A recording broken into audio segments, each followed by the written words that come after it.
What was the worst advice you have ever received? In my early 20s, my stepdad encouraged us equals me, sister and brother to max out our credit cards. Then file bankruptcy. My sister did it. My brother did it. I didn't. He insulted me for years, for being stupid. My mum is exactly like this. She literally told me my first credit card was free money. Just max it out and declare bankruptcy. That bitch hit me up at 3 a.m. for $5K this morning. Some people never learn. Damn. How are you doing now?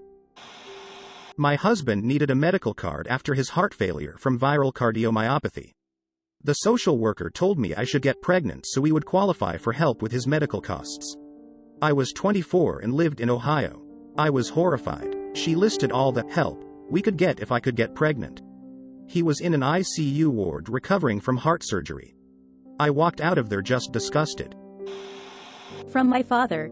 Don't go to the doctor's office if you only have one problem. Wait until you have 4 or 5. That's how you get the most bang for your buck. This is horrible advice, but as someone who went a very long time without medical insurance, I kind of get it. Me. I'm depressed and struggling with low sex drive. Therapist. Haha, I have the opposite problem. But have you tried watching a rom-com? They always gets me in the mood. This is a direct quote.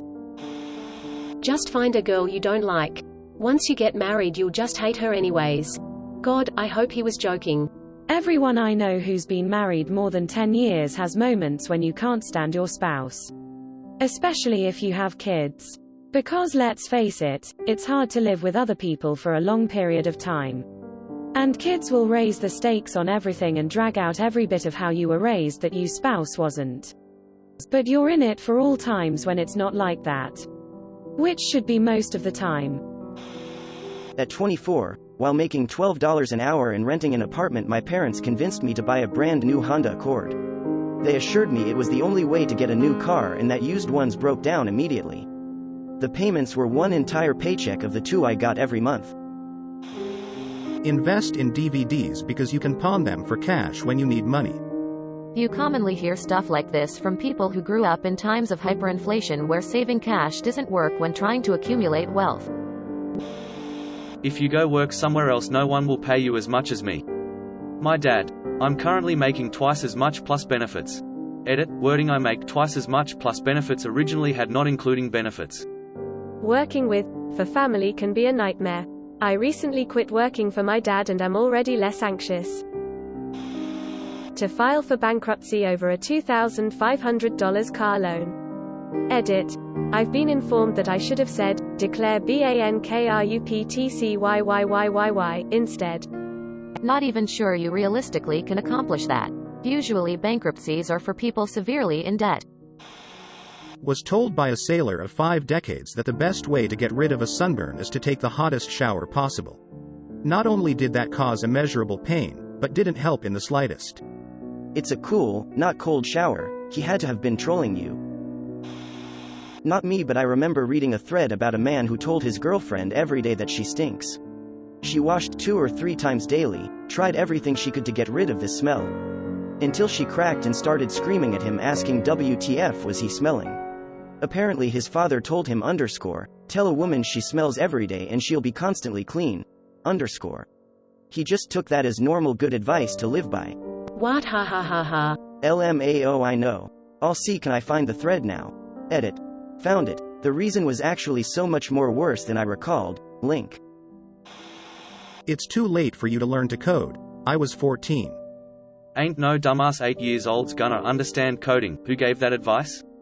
Uncle. That's the pooty part. I was too young to have my own opinion. Positive part. I did start to code at 15. Now I make simple websites for money during school. As a temporary measure, it's okay to insert a copper penny into a screw-in fuse box circuit until replacement fuses can be obtained. That dangerous advice almost caused a house fire due to an overheating circuit.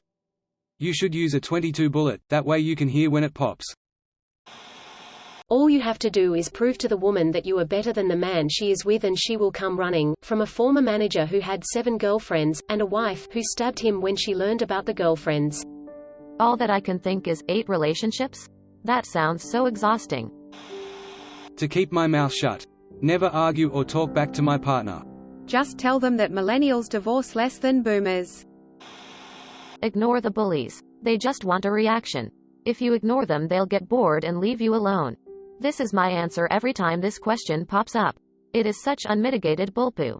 The adults who gave me this advice, when I was a kid, in the 70s, must have had softer bullies than I did. Because yeah, my bullies wanted a reaction. And they'd keep going until they got one. Note. They considered tears of pain and blood a reaction as they beat the crap out of me. Put some butter on it. My father to me directly after getting a third-degree burn on my arm. Cooking accident. You put some butter on it, a little garlic and then mozzarella and you got a decent side. If you run out of dishwasher detergent, just substitute it with regular dish soap. A big mistake that will only be made once. Pouting. It's almost good advice if you also need to mop your floor, but would rather shovel bubbles instead of actually mopping. Never change. I only accept bills. Enjoy your life when you're in school, it's going downhill from there. Don't ever say that to a depressed teenager. As an adult, my life is so much better. I never understood how people could think school was enjoyable. I hated high school then and my feelings haven't changed 20 plus years later. Making money and having choices is so much better. Don't take IT engineering cause it's saturated. Don't study computer science, all the programming will be done in India in 5 years. Literally everyone in my family in 2006. They pushed me hard for accounting, but I found a compromise in an IT degree, information systems. I found my way back to software development quickly though. It's not as bad now, but in 2010 you'd get your resume thrown in the trash at a lot of places if you applied to a programming job without a CS or engineering degree. Just ignore your bully. My cousin was bullied, so he just befriended a bigger kid who beat the crap out of the bully for him. Worst advice received and acted upon. My friend out of high school got a job at Ford starting at $28 per hour full-time and in the UAW. His mom said he shouldn't waste his life working at a factory and go to college despite him having a 1.8 GPA in high school and very good with working with his hands.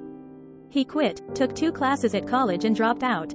He spent the next 8 years making pizza because the job market was trash. Edit, this is a lot of comments and upvotes. If Dave sees this, hi. What is he doing now? Trying to get into a trade but not putting much effort into it. Working odd jobs here and there. He committed some crimes over the years and is in his late 30s now. I guess at least he doesn't have some dead-end factory job. My grandmother told me that if I wanted to stop being poor, I should find a job in logistics or warehousing. I was literally managing a warehouse at the time. My grandmother told me that software engineering was a bad idea for a degree because it was just a fad and wouldn't make any money. Instead, I should be a teacher. A mobile home is a great first home for a young couple. I wish I had looked into it more. When my company imploded, I was stuck with a $1,000 mortgage payment and $1,100 monthly space rent. In the Los Angeles area, I got a job out of state.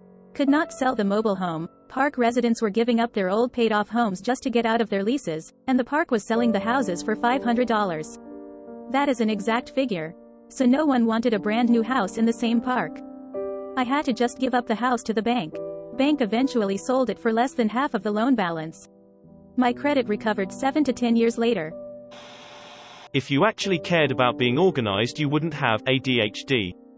Depressed? Just be happy. Homeless? Buy a house. Broke your ankle? Just walk it off. Hotel? Trivago. Lawyer said I should just admit that I did it. I denied it and the case was dismissed. Did you do it? Replace all your office computers with Macs, then you don't need to set up network drives because you can use iCloud instead. Don't worry about less than * industry-specific software. We pay pound for * greater than. There'll be something in the App Store you can replace it with. I live in a rural area that up until just a couple of years ago, had one hardline internet connection into it, with no redundancy. More than once, the line was severed by a utility company when they dug to access their lines that ran parallel to the internet line. When there were natural disasters, earthquake, landslide, fire, commerce in the entire area came to a screeching halt. This happened on a fairly regular basis. My boss, the head of the organization, a proudly self-described tech Luddite, had been convinced by a pair of well-spoken tech bro entrepreneurs in the nearest urban area, 300 miles away, that it would be a good idea to go with thin terminals, with all of our files stored on their servers, also located in the city, at the other end of the internet line that was frequently out of commission. He overrode every reasonable argument over why this wasn't a great idea and then was enraged when the inevitable occurred within weeks of implementing the new system. He couldn't understand why I couldn't edit documents or access the database that served as the foundation of our work. For days. It ended up costing just as much to reverse his decision and bring the data back closer to home. This fiasco was one of the incidents that led to his ultimate dismissal by the board of directors. Winners never quit. I think that is horrible advice. Calculated quitting is how you progress in life. If I never quit, I would be stuck in bad situations. Just get a degree. It doesn't matter which one. $40,000 and one unused degree later. Business 101 professor with multiple PhDs gave great advice: don't follow your passion. Get a degree that will get you the money to follow your passion. I love anthropology, and thanks to my degrees in physics and business, I get to go all around the world on dig sites and explore. To bottle up my feelings and not go to therapy. Now, at 46, I'm finally going to therapy, dealing with the fact I may have lost my marriage, and struggling to deal with all the crap that I have bottled up my entire life. Go to effing therapy, deal with the crap and feelings that you don't want to look at. It's worth it. Go to college and get a degree, any degree. Doesn't matter what it is, they'll hire you with a bachelor's degree and no experience. If you don't have a college degree, you're going to be flipping burgers at McDonald's and living under a bridge for the rest of your life. And you are not going to a trade school. Trade schools are for stupid people. My parents, teachers, and guidance counselors in the 90s. Bro, I went to a tech trade school for high school. It's weird. I won't lie, there was a lot of dumb people in the trades, but there were plenty of super bright people who just didn't like academic work, and that's fine. On Twitter, find yourself a man who will email you when you block him.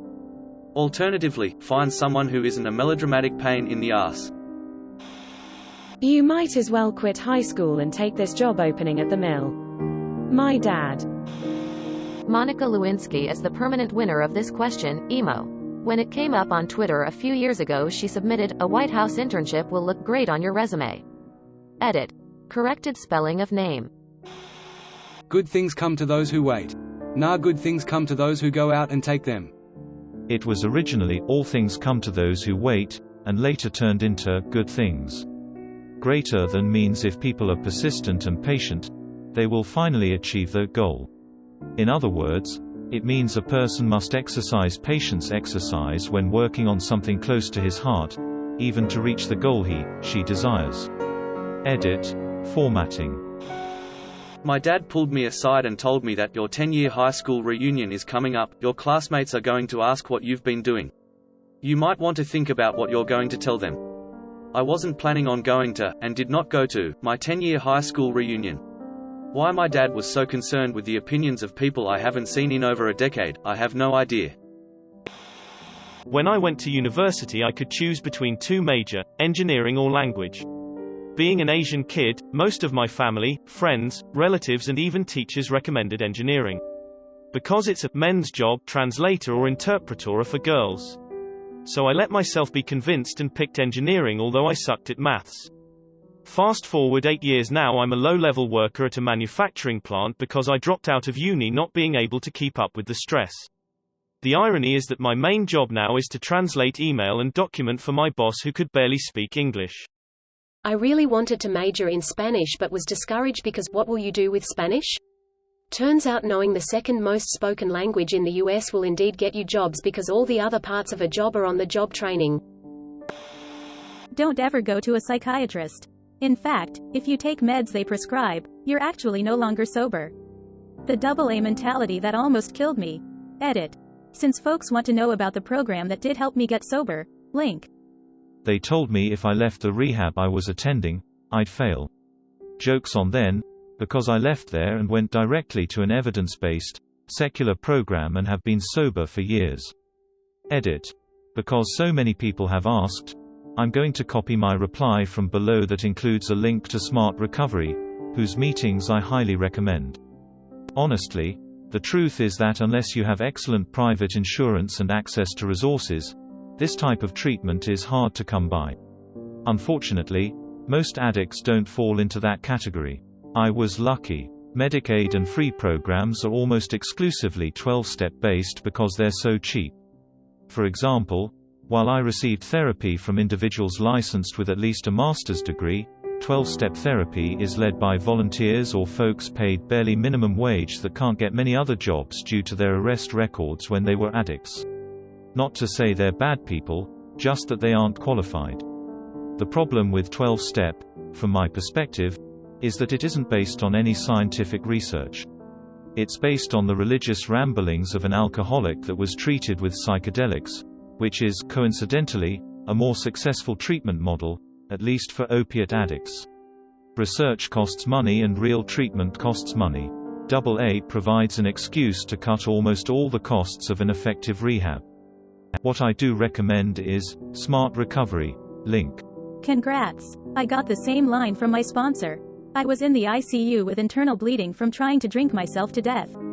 It was so clear to me and those who were still around me that something was chemically off in my brain. He informed me that I was choosing death by leaving AA to try anything different. Hitting 6 years sober in December after going to a similar, evidence-based program with actual doctors. You don't want to burn bridges. F that. Some of those bridges need to be bombed so they are never able to be crossed again by either party. Take care of everyone else's needs before your own, that way you're never being selfish. I find that to be a very manipulative form of advice. I take care of myself first, then everyone else. If someone is starving to death, don't give them any food, or you will be interfering with God's will. Was that person Christian? Because Christ, famously against feeding the hungry. This person was my father. No, my name is not Luke Skywalker. Yes, he went to the dark side. Show your employer loyalty and they will be loyal to you. Had to learn this one the hard way, personally. I spent 4 years with a group in a temporary position.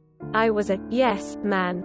Anything they wanted. I got calls sometimes to go blow a day off on work because nobody else wanted to, and I always said yes. I felt like I was positively contributing to the team, helping everyone else. This past April, they made that position permanent, which triggered a national search per company policy, and everyone on my team encouraged me to apply. Every single member asked me if I had applied or when I was going to apply. Those same exact people, as members of the hiring team, didn't even interview me, thus, in effect, terminating my employment. There is no loyalty bank. You never do get to make a withdrawal. It's all deposit, all benefit to the company. They don't care about you. It's not a family. I never received negative feedback on my work. Ever. I did everything they ever asked me to do and more. It did not matter at all. Edit. Just to answer some QS coming in, I did apply for the job. Spent hours on a carefully crafted cover letter, etc. Didn't matter. Also, I actually didn't have any expectations about being hired. I knew I would have to compete with everyone else. The thing that is so upsetting is that they didn't even interview me. They didn't even hear me out or let me be in any sort of running or comparison of candidates. They boiled it down to credentials, devaluing work experience with their own company, and told me to F off. My own mother told me that depression and anxiety are normal feelings for every 20-something-year-old, and the therapist would just put me on some pill and turn me into a junkie. You're married now. You have to stick it out. Friend mom, no one is happily married. People just put up with it because that is what you do. Treat women like garbage. They love it. Dude was an absolute tool. Edit. Yes, he got girls. That doesn't make it good advice. This really shouldn't need to be explained why being a pooty person is a bad thing. Edit 2. Wow. Some of you guys are doing a great job fighting against the stereotype that men are pigs and assholes who only want one thing. You are doing God's work. That's enough Reddit for me today. Needed to give my newborn baby some water. My mother, don't give him sips of plain water, he won't like the taste. Give him cordial or plain old Ribena. Suddenly all the root canals and cavities I'd had made sense. You shouldn't be giving a newborn anything but milk or formula. Be realistic about your choices in studies. Immigrant parents sometimes encourage their children to neglect passion for stability. Mix that with the guilt we feel about growing up in better conditions than our extended families back home, and recognizing the sacrifice our parents make to get us in a better place for our future, ironically. You end up doing something you learn to be good at but not have much interest in, so it always will be a job and hardly ever enjoyable. Tried it, got depressed and then dropped out in my final year. Felt even more of a disappointment and took a year off to just work and go to the gym. Reapplied to a course I was interested in and became much happier. Gonna start my final year next week and I'm in a much better headspace than 3 years ago, and I'm still interested and it still hasn't felt boring or a chore. Stop worrying. We have the ability to worry about things for a reason. If you stop, you'll get caught off guard real soon. Thank you for watching. We upload new videos every day, so be sure to come back for more fun. Please consider liking and subscribing if you enjoyed the video.